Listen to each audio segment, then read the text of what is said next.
Brodes Media.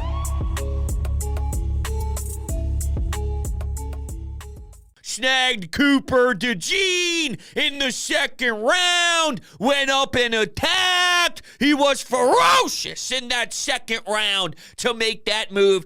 I thought you'd have to trade up to get Mitchell. Quinyon Mitchell in the first round, utilize some assets, jump some teams, land in the teens, and go get your guy.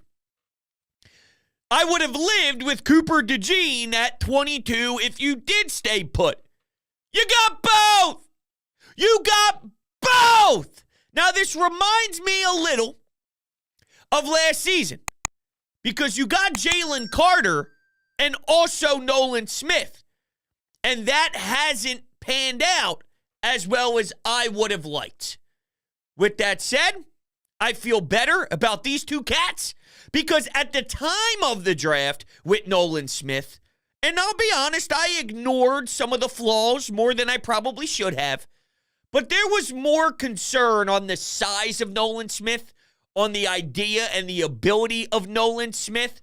There was real, legitimate reasons to wonder.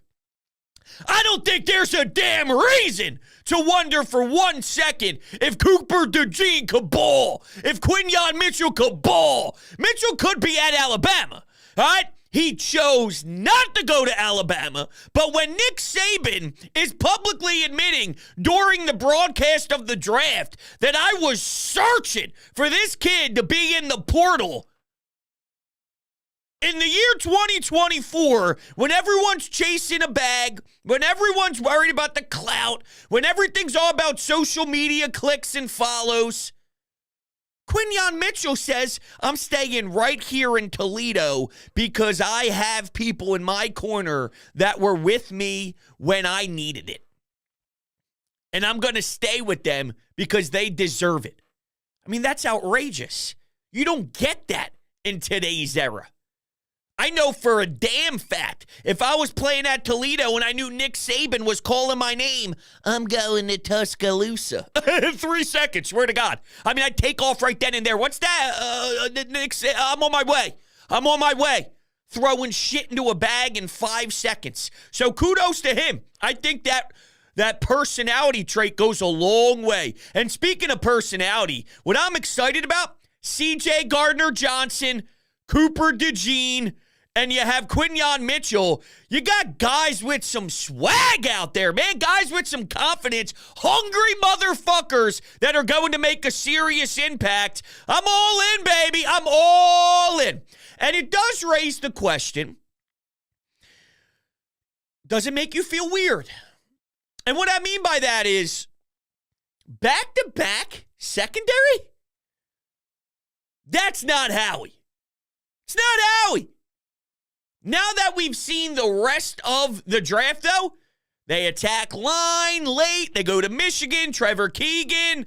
How about the North Carolina State center in Dylan McMahon? I think what it tells you, though, is they like Tyler Steen. We've been somewhat just dancing around Tyler Steen. Tyler Steen played at Alabama. He could be on this line. And Landon Dickerson, Mailata secured. Cam Jurgens solidified. Lane Johnson, who's your daddy, what's he do? And then you got your right guy like Tyler Steen. Maybe it shows a lot of confidence in the kid.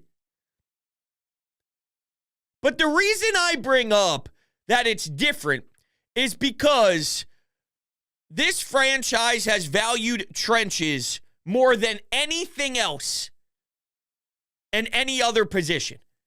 And the fact that their first 2 picks and their second round pick, they're going aggressively up from the 50s to 40 and perfectly read by Howie. All right, let's not act as if he didn't jump over Green Bay. Green Bay was probably pissed.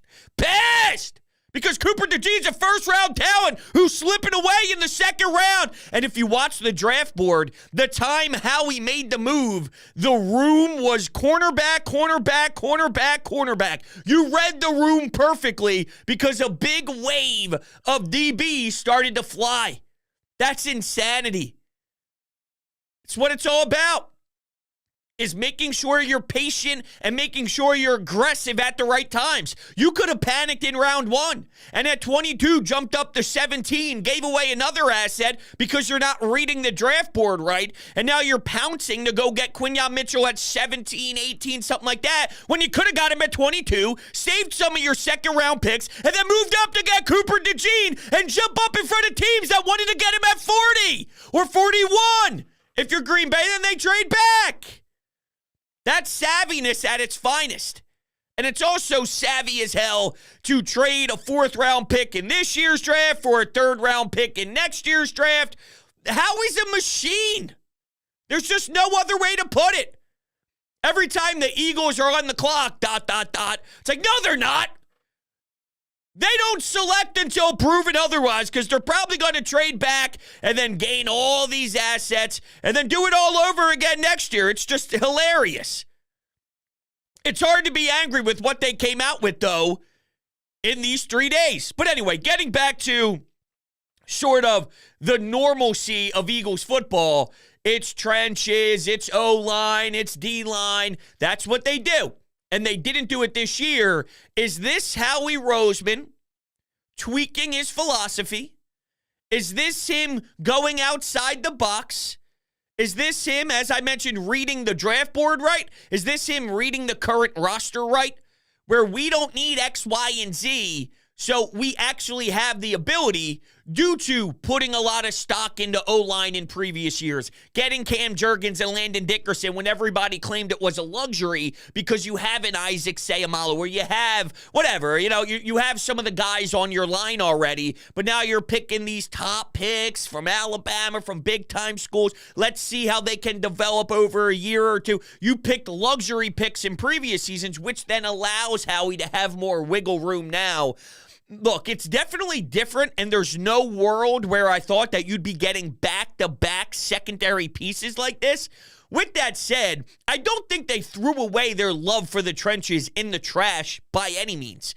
I might not agree that they have the best talent in the trenches, but they still believe and put a lot of stock in the trenches. They think Nolan Smith could play. They think Bryce Huff can duplicate what Hassan Reddick did. They paid Josh Sweat to keep him happy and have him here. Brandon Graham, of course, is coming back for his last season. So they put stock into it. I just think they're overvaluing the players. They believe that they're probably 3 to 4 times better than what I'm saying, but that doesn't mean that they're not putting a bunch of emphasis on it. I just deem the players to not be as skilled as they do. And then with the O-line, it speaks for itself. I know that they believe in protecting the quarterback, so there's no fear of mine that they all of a sudden don't believe in it when you go pay Jordan Mailata and Landon Dickerson what you pay them. When you've been drafting the replacement of Jason Kelce for the last 15 years, they're definitely putting stock into it. So I don't know if it's necessarily changing philosophy, changing blueprint. I mean, it wasn't just the draft. You pay Saquon Barkley. That's not normal.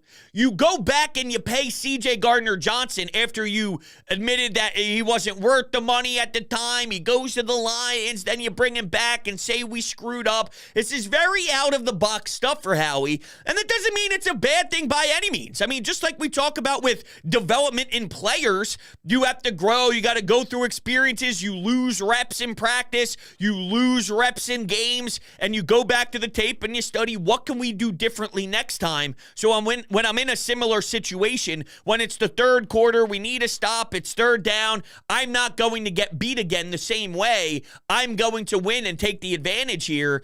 I mean, same applies to Howie Roseman from a general manager standpoint. He's not perfect. He's at the top of the league as one of the best and one of the creative minds here to do some things that are just unreal. But he does make mistakes, and I wonder if he realized, look, last year we got up there in age with corners. Just an awesome couple of days here. Really excited for what the Eagles have done. I think they snagged some great value. Of course, Jeremiah Trotter Jr. in the 5th round. Super fun for the fans. Super fun for value. Just like a linebacker. You know what I mean? It's just a linebacker.